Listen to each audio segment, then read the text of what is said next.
We don't get to see too much of the Rays around these parts. So how about a three-headed crossover monster? That's right. We're going to talk Twins, Rays, and whatever else tickles our fancy. This is Locked On Twins and Locked On Rays. We're doing a crossover. You are Locked On Rays, your daily Tampa Bay Rays podcast, part of the Locked On Podcast Network, your team every day. Hello again, and welcome back to Locked On Twins. I'm your host, Brandon Warne, and you can find me on Twitter, though I don't think that I would, at Brandon_WARNEN. Thanks for making Locked On Twins and Locked On Rays your first listen every day. We are free and available wherever you get your podcasts, as well as on YouTube. And of course, part of the Locked On Podcast Network, your team every day. Little housekeeping here. If you could hang out with us in the comments, we'd love it on YouTube. Love to ask questions, answer questions, and just kind of get a general feel for the pulse of the fan. Also, too, if you have questions you'd like to ask on the show or have answered on the show, shoot them to me either at Locked On Twins or at Brandon_Warne. Hit the email. I actually had one texted to me earlier this season, so that was interesting. But also, too, don't forget to check out, we do a post-game minute after most games, and we wrap each of those with a stat you won't see anywhere else. Still trying to figure out mine for tonight, so we'll get to that in a little bit here. But this episode is brought to you by Game Time. Download the Game Time app, create an account, and use code LOCKEDONMLB for $20 off your first purchase. Last-minute tickets, lowest price guaranteed. Twins and the Rays will wrap up not only this series, but the season series at Target Field on Tuesday. It's a 12:10 first pitch. That is Central Time, so if you're a Rays fan listening on this crossover, it's a 1:10 first pitch, but it's going to be Dallas Keuchel and Taj Bradley. We'll have a lot of discussion about both of those guys and what has happened so far in this series. But you can catch every pitch of the Twins' hometown broadcast with SiriusXM on the SXM app. Just search Twins or search Rays if you're looking for the Rays guys. Speaking of the Rays guys, we've got our friends Ulises, Sambrano, and Kevin Weiss. How are we doing, guys? Doing well. Thank you so much for having us, man. Yeah, absolutely. We appreciate the crossover here. As the headline, though, is probably easy to read from a Rays standpoint. Painful loss. Not just the way the game turned out, but what happened to Yandy Diaz as well, unfortunately. Yeah. What can you say? I mean, we want to read the injury report. There you go.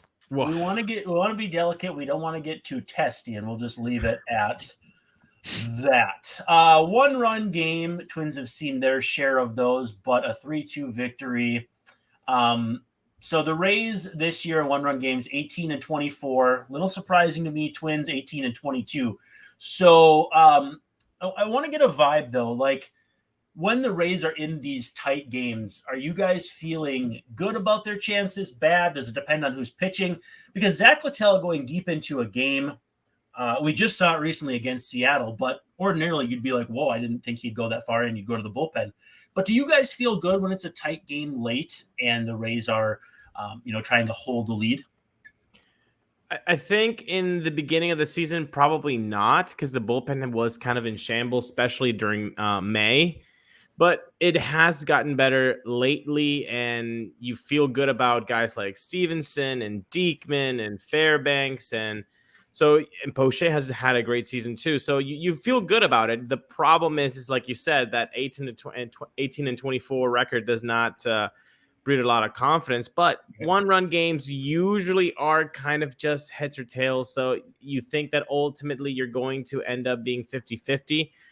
Time is running out for the Rays to end up being 50-50, and they probably will be ending in a negative way. But I think, yeah, you do feel good because the offense can always pop off, but it's always a shame to lose these kind of games, especially when you're in the seventh inning and you feel good about it, and it was a tight ball game, and then, hey, 2 out, single, home run, and then you're given the loss. It definitely, like Kevin said, it was a painful one. Do you guys want to hear something crazy? Please. Right now, there have been 1,200 on the nose one-run games this season. So I don't know. With Twins Rays ending just a little bit ago, I'm assuming that was the 1,200th. So a statistical note. for people to obviously file away and forget as soon as they shut this off. But I'd be really curious to see who has the best record in one. It's the Marlins. So it's the Marlins. They're 30-12, which is astonishing. Wow. But then it's Orioles, Brewers, Braves, Pirates, Nationals. So those two are interesting. But again, you see a team go 30-12 like the Marlins, and it means one of a few things. Bullpen's good, pitching is good, or, just a good shake of the dice, as we kind of said.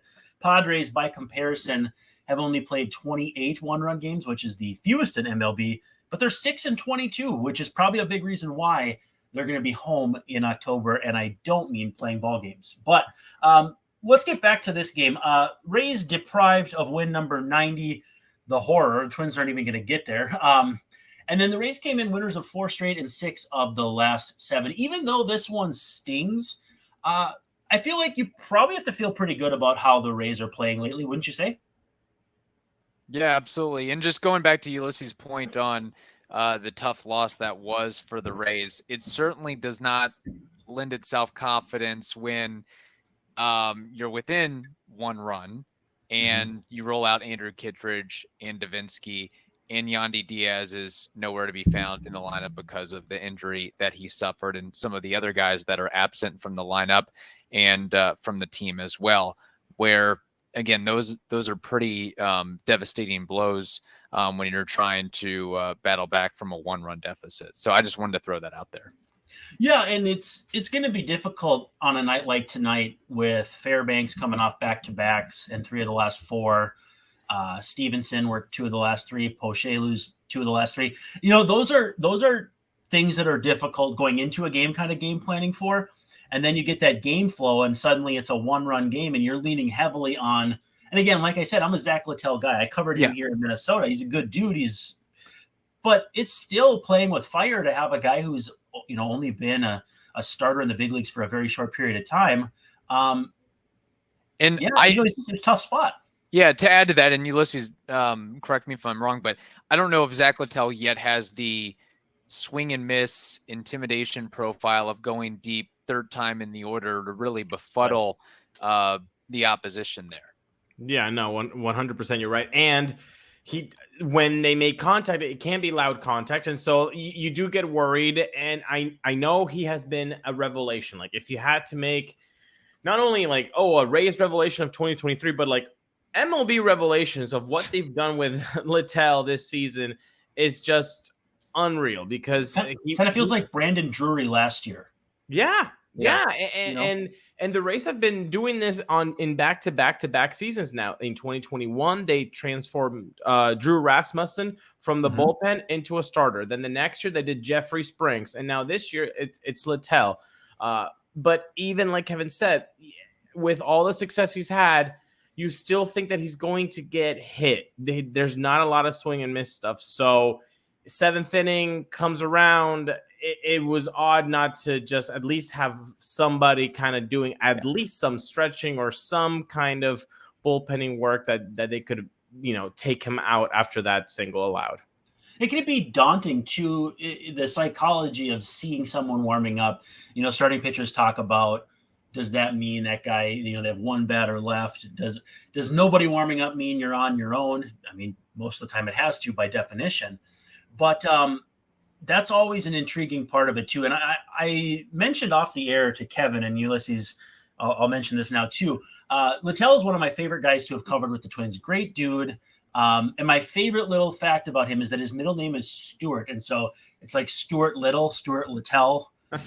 When you read his name, his mom thought that was funny when I brought that up. But yeah, so I think Littell is great. I think if he fits in someplace on a good team that has a healthy rotation, it's probably as a number 4, number 5 starter. But finding those guys off I hate to say scrap heap because that sounds kind of dismissive, and because I like Littell as a person, but to find those guys the way they did, I mean, Boston just cast him aside. Yeah. That's incredible player development.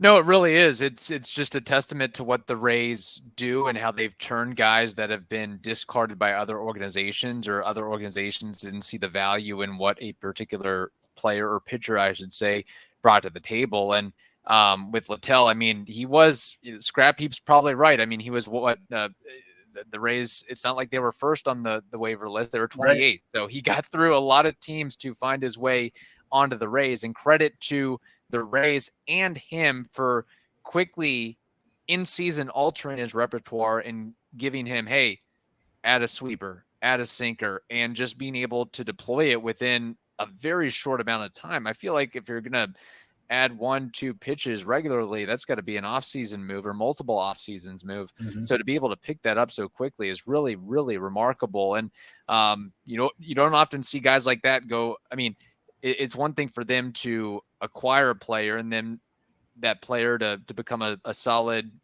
reliever for a couple months, but to actually, give you 6, 7, 8 innings not too long ago in a single start is really amazing. And, I don't know what the career arc or trajectory is for Zack Littell. Maybe the Rays are looking elsewhere after this season, but it's definitely a fun story. And you hope he gets a little taste of success in the postseason as well. Yeah. And it takes a village, especially with a pitching staff. And that's before considering,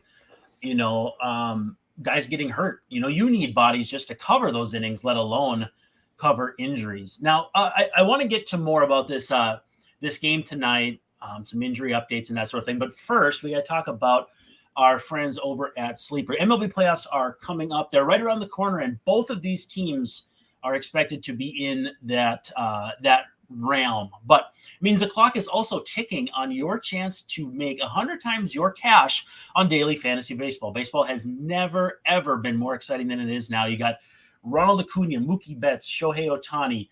Julio Rodriguez is absolutely on fire right now. You pick more or less on different stats for those guys. So home runs, hits, strikeouts, you name it. And you can get up to 100-time payout on Sleeper. So if you get your picks right, you can win big. For me, it's fun. If your fantasy baseball team is cooked, and frankly, who isn't at this point, this is a good way to stay in the game. So again, use the promo code Locked on the Sleeper app, and you'll get up to a $100 match on your first deposit. Terms and conditions do apply. All right, so I wanted to bring up. I wince when I think about Yandy Diaz. Let's talk about Jose Siri first. That's a really unfortunate injury situation. Obviously, no intent by Dylan Floro, but his fastball runs a lot to right-handed hitters. And I mean, the fact that I think Siri started a swing against it speaks to the amount the pitch moved. But I hate to say it, just tough break at this time of year. Yeah, literally a break. So he's got a fracture, right? So he's going to be missing, he says 2 weeks because Siri's that kind of guy who is very optimistic. The team said 3 weeks. So he could be available for the playoffs. But like Kevin and I were talking about on Tuesday's episode, this is a guy who has a lot of swing and miss, and he's very wild at the plate. So you're telling us that a guy that's going to be missing, let's say, an average of 2.5 weeks of baseball, that's timing loss. So if he's already wild at the plate with 2.5 weeks lost from baseball activity, what can you expect from him at the plate? The defense is always going to be playing with him, and that's going to be great for whoever's on the mound, probably Littell when he comes back, right? So that's going to be great. But at the plate, what can you really expect from him in the playoffs? And he was a guy that you could make look foolish for 3 out of 4 at bats. And Pitching Ninja would have just a great time doing videos with him. But that 4th at bat, he could go deep on you, and there could be 2 people on base, and that's why he has 25 bombs. Right, Kevin? He's in the quarter century mark. So which is a rarity for center fielders. I mean, that does not come around very often, especially for Rays center fielders. And we mentioned on our recent episode, there's a domino effect, because not only are you without Siri and the spark he provides with his legs, with his arm, with his glove, and with his power, but also who is having to take those reps at center field? Josh Lowe, Luke Raley, guys who aren't, comfortable or accustomed to being center field first guys, which impacts them in some shape or form, and the pitching staff as well. It's one thing to have Jose Siri behind you. There's a lot of confidence there. If there's somebody not named Jose Siri behind you, it can cause some issues and maybe you pitch differently or think differently. So it definitely does have an impact in that respect. I'm not sure the progress of Manny Margot now. If Manny Margot was healthy, then that would alleviate some matters. Yep. Yeah, Margot has just started his rehab assignment, so he could possibly be back sooner than later, which would be great. Like hey, you go out and Margot enters, but still, you're still, it's not like he's in the swing of things. I mean, AAA rehabs can only go so far. Yeah, and that's the thing. So long.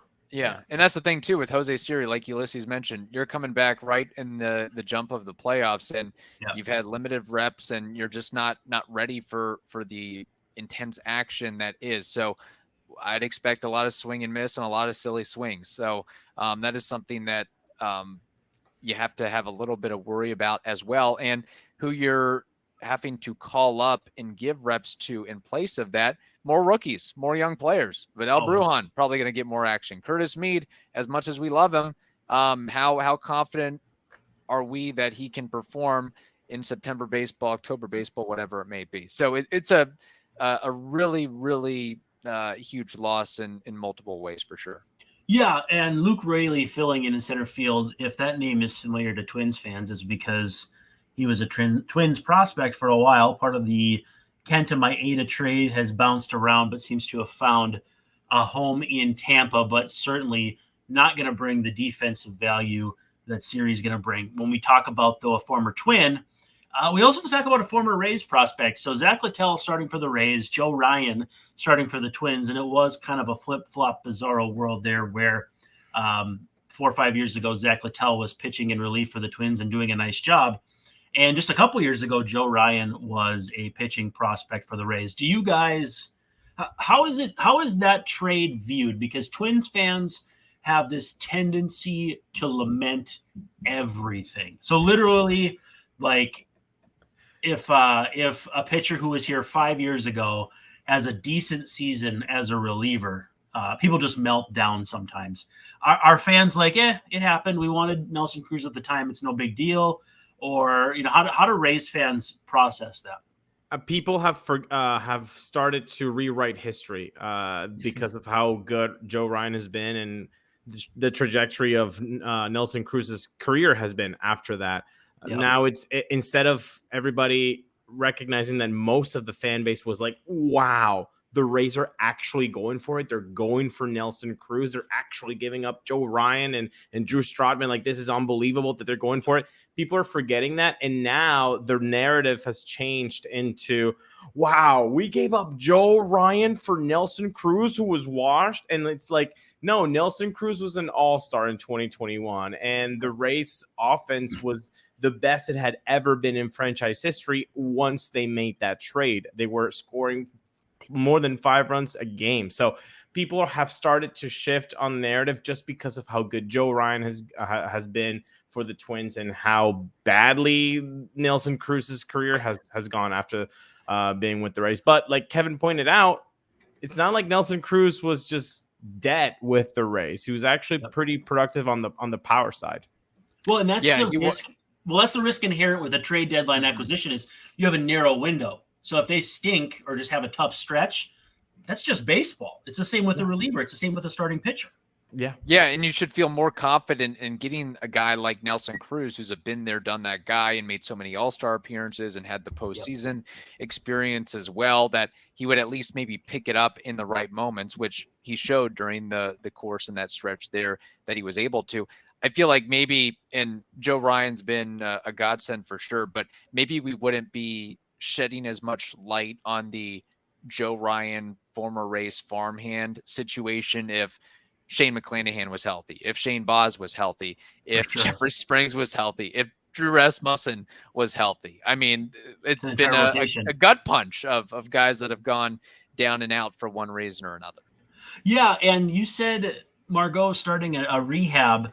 I think in a similar vein, Nick Gordon is doing the same for the Twins, and somebody did the math, and it sounds like the maximum stay on a rehab would put them right around October 4th. So right around the time the playoffs are starting. Now, do you want a guy to go straight from, let's say, AAA to a playoff game? No. The Twins did it with Alex Kirilloff. Actually, that was straight from summer camp to a playoff game. Not great, but 2020 was a wild time. But yeah, so we'll see. Maybe Margot makes his way back.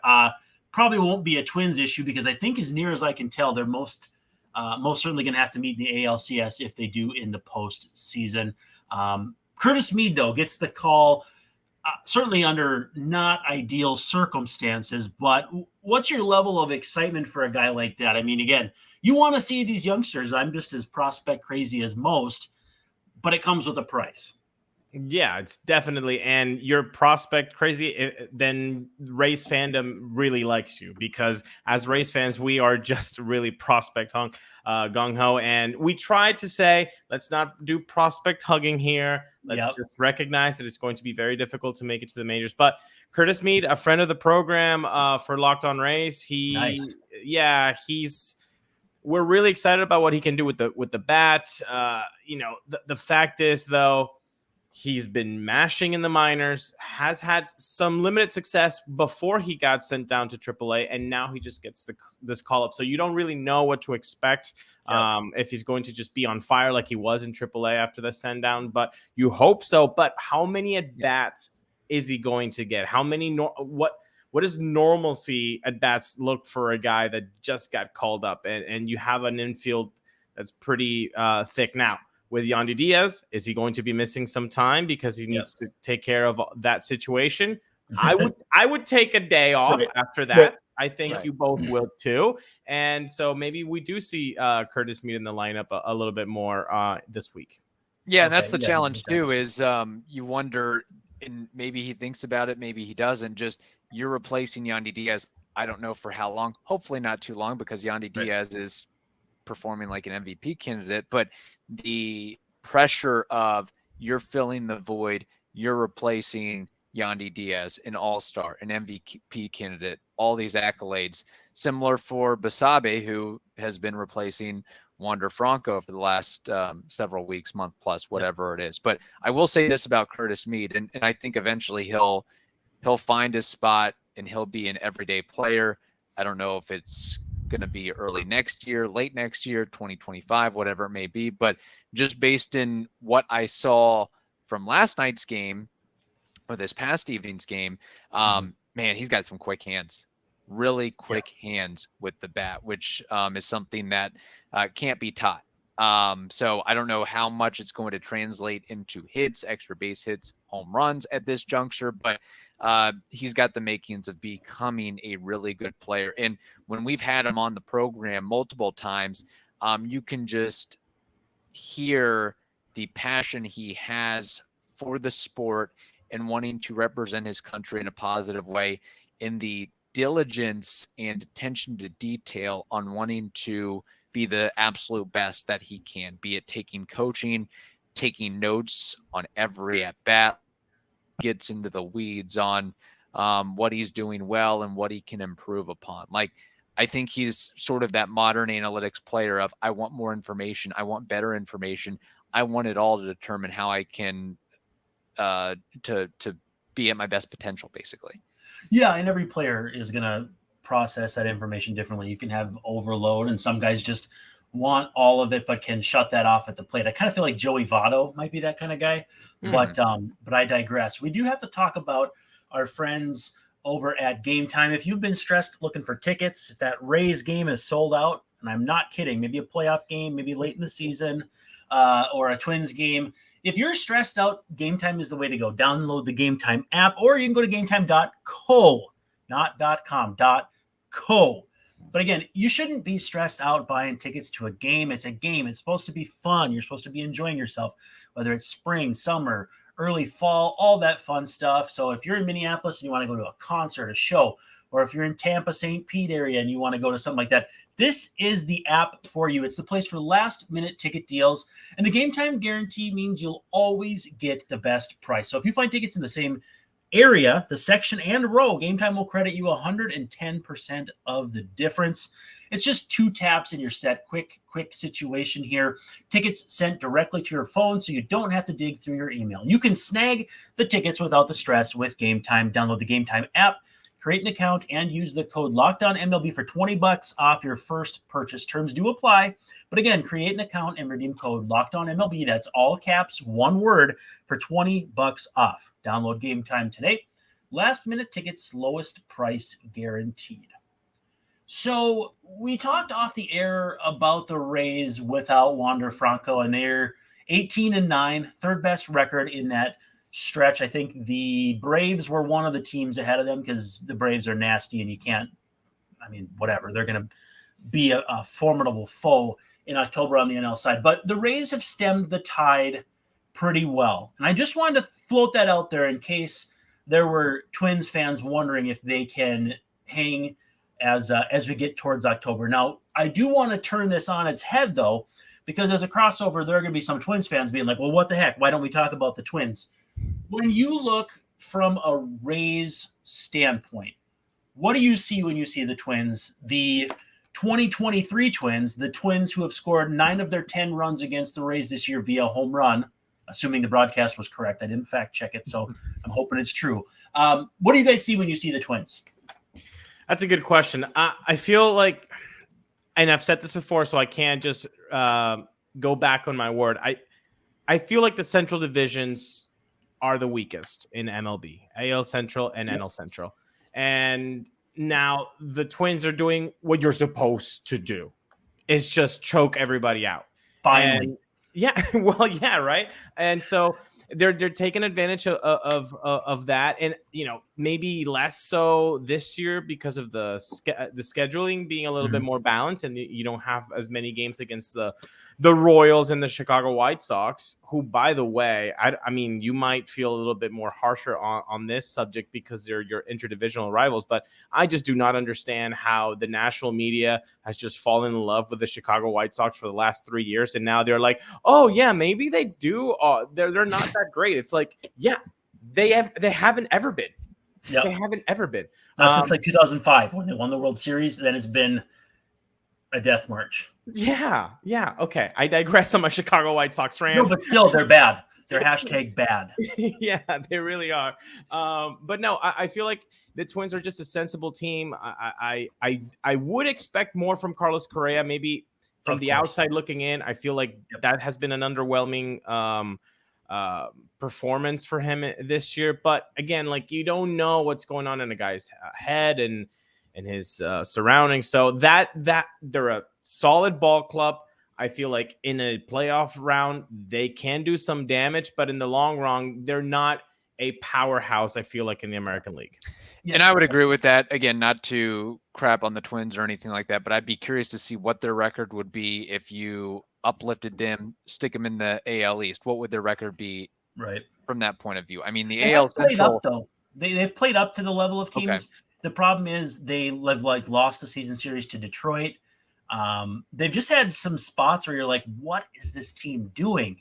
And then they win the season series against the Yankees, who, again, I know the Yankees have been not the all caps Yankees this year, but they've been such a thorn in the Twins' side that it's like, whatever. Maybe if you can carry this into October, you can play to the level of Seattle, Toronto, whoever you end up facing, and then hopefully moving on. But as we're all well aware, Twins haven't won a playoff game since I was in my first year of college. Now, we're coming up on the season series and series finale. It's going to be Dallas Keuchel and Taj Bradley on Wednesday. It's a 12:10 p.m. first pitch. What are you guys looking for as the Rays prepare to shut down the regular season? Because in the most recent episode of Locked On Twins, nice little plug for us here, I hashed out 6 different things the Twins need to figure out. They need to get their bullpen lined up, get everybody healthy. The rotation getting healthy or lined up shouldn't be hard with the lead they have. You just kind of whatever. But, it's figure out if Byron Buxton's going to help you.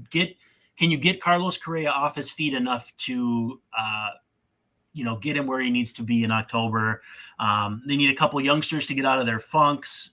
Those were Eddie Julian, who homered tonight, Matt Wallner, who had a hustle double tonight, so maybe a little bit of power suggestion there. But the moves the Twins need to make, I covered those. I want to know, what are you guys looking for the Rays, who are 22.0% chance to win the division before tonight? They're hanging around, but they're not in the catbird seat. Well, one thing that I'll just throw out there, and Ulises, you can elaborate on this if you want. I want to see more Rene Pinto hitting. Like, this is what we should be. Hey, you talk about calling up and not prospect hugging and seeing, can Curtis Mead make an impact right away? Can another player make an impact right away? We're seeing that from Rene Pinto. So can he hold it up? Can he sustain it for the long term? I don't know. But what we're seeing right now with the power and the up the middle, a little bit the other way approach, I'm loving it right now. And I know that his career numbers in the minors are solid, not as good as what he's showcasing here, but maybe this lends a little bit more insight into the move that the Rays were willing to make with Francisco Mejia. Yep. Yeah, certainly. And, Kevin and I have this thing that I give my Venezuelan players the Venezuelan bump. So Rene Pinto being Venezuelan, I will give him the Venezuelan bump. Yeah, exactly. I enjoy what he's doing.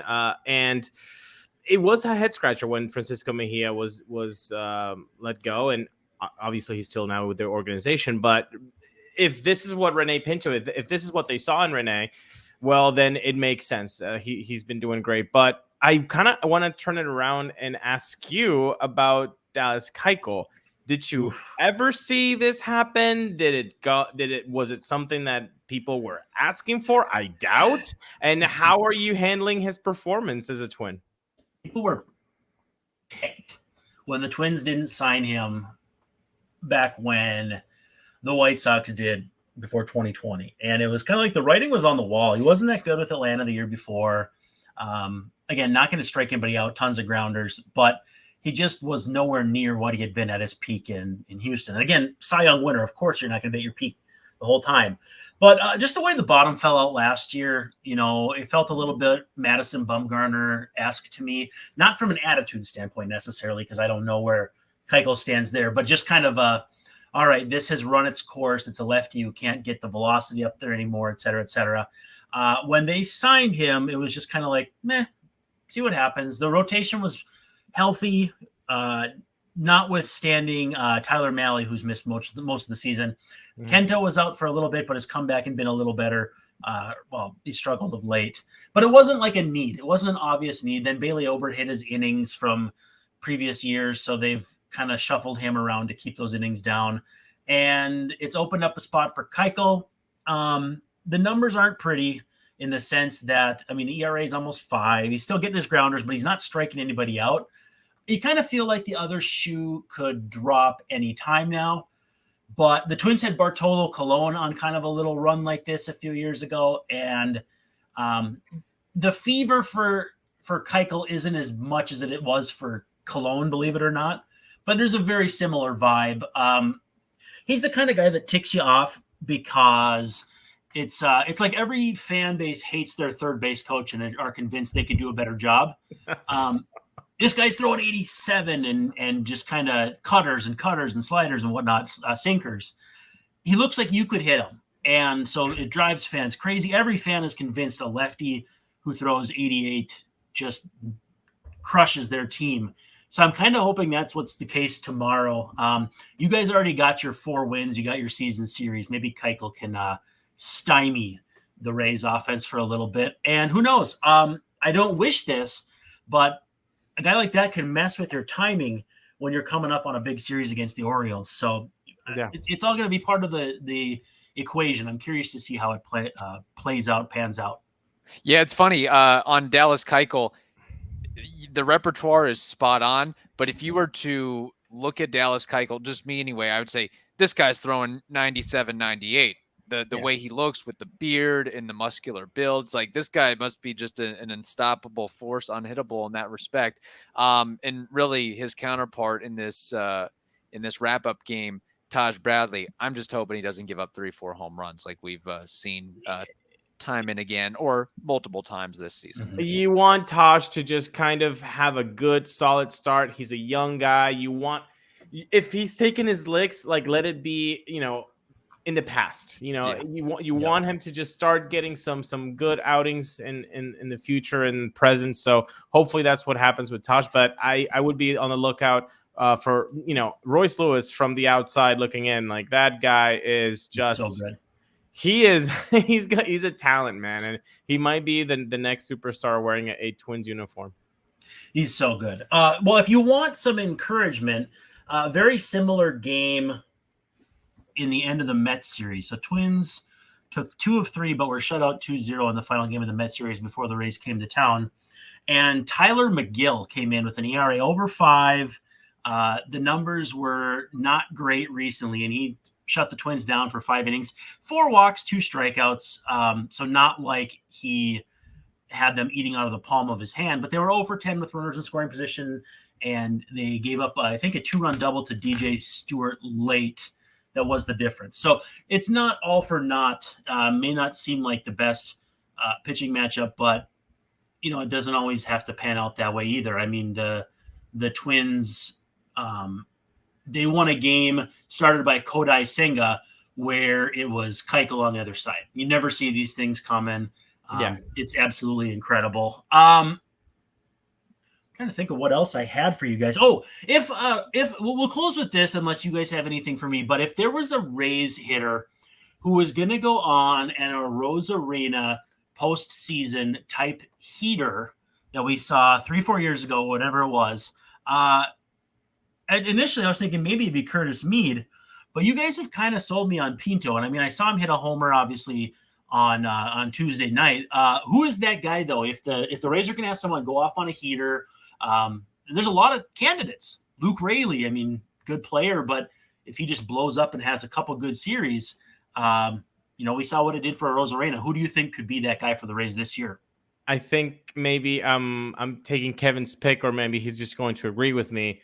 It's this guy. Can't see me. Isaac Paredes. Nice. I mean, he is just unbelievable. He might be top 5, top 3 third baseman in all of Major League Baseball in 2023, and nobody is talking about him except for us and Locked On Rays. He has just been fantastic. He's going to be a 30 homer, 100 RBI guy. He's barely 24.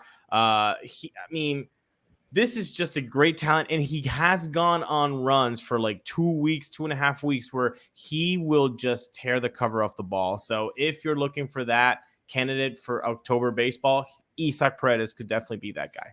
Yeah, I'll give a 1A, 1B, 1A or 1B could be Isaac Paredes, the way he crowds the plate and pitchers still throw him in and he turns and burns on it. And yeah, not only one of the most productive third basemen, but one of the most underrated players in all of baseball, I would say, at this time and juncture.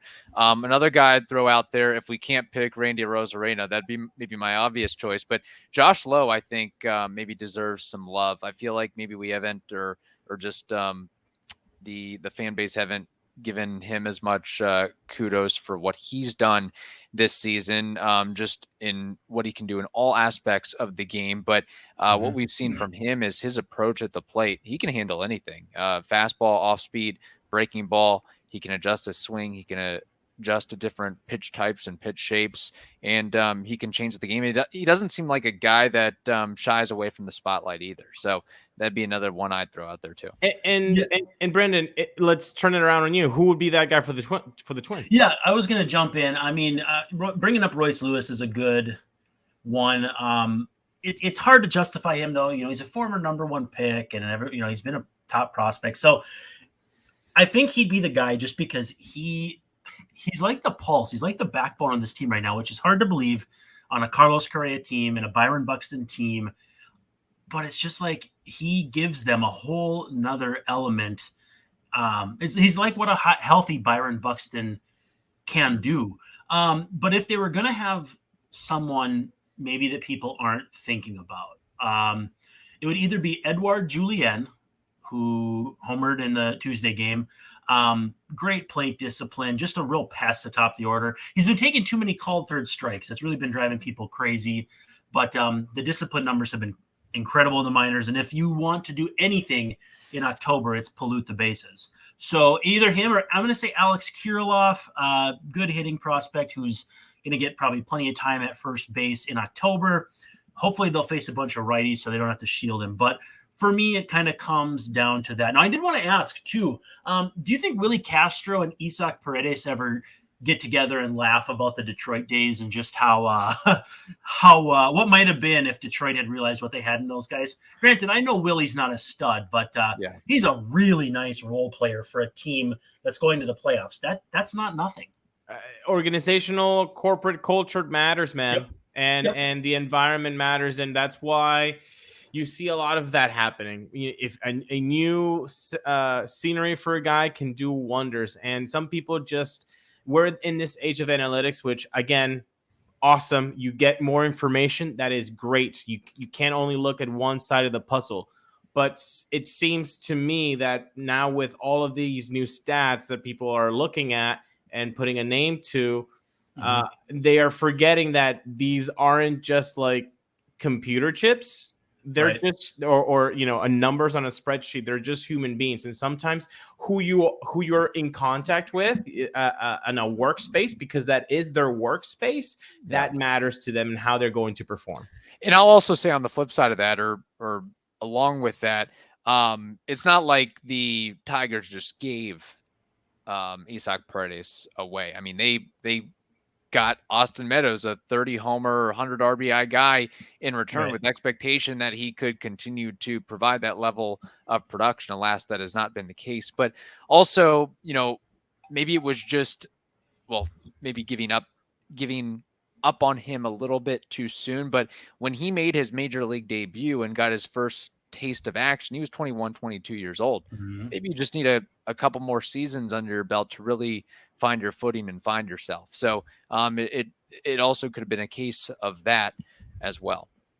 That's the beauty of the game, but it's also the pure frustrating factor. The game is predicated on failure. And so how you manage that failure, how you learn from that failure and all that. And I think that's lost on a lot of fans, that successes should be celebrated, but failure happens. So that's my philosophicalness to end the show. Yeah. And guys like that, when you never experienced failure when you were playing high school ball, when you were playing travel ball growing up, you turn 20, 21 for the first time. And it's like, wow, maybe I'm not as good as I thought I was at this. And I need to learn how to deal with those trials and tribulations. And not everybody deals with it the same way. Not everybody can be a guy that just, wipes the strikeout, wipes it away and says, I don't care. I'll get him next time. I'll get him next at bat. Well, every play has a winner and a loser, and sometimes your best doesn't beat their best. So we just have to keep that in mind. But guys, thank you so much for Ulises and Kevin. You can see on the screen their Twitter handles, but Kevin Weiss _ and then Sambrano Ulises. I'll let you spell that for the listeners just so I don't mix it up. Sambrano with an S, not like Carlos Zambrano. So Sambrano with an S and then Ulises. So I did spell it right on the graphics. I'm pretty proud of that. So with that, it's been great chatting with you guys. I wish they played more often so we could do this more often. But again, thank you so much for your time. Follow those guys. What's the Locked On Rays tag on Twitter? Is it at Locked On Rays? Correct. Okay, Twins are at Locked On Twins. I'm at Brandon _Warne. Thanks for making us your first listen every day, whether it's Locked On Rays, Locked On Twins, Locked On MLB. We love having you here. Make sure to check us out. I'm going to be doing a crossover with Sully on Wednesday after the Twins Rays series wraps. Always a fun time talking to Sully, so check that out. But with that said, subscribe, give us a 5-star rating on whatever platform you are listening on or watching. Give us a thumbs up or a subscribe or both on YouTube. With that said, this is Brandon Warne signing off, saying thank you so much, and don't forget to stop by tomorrow.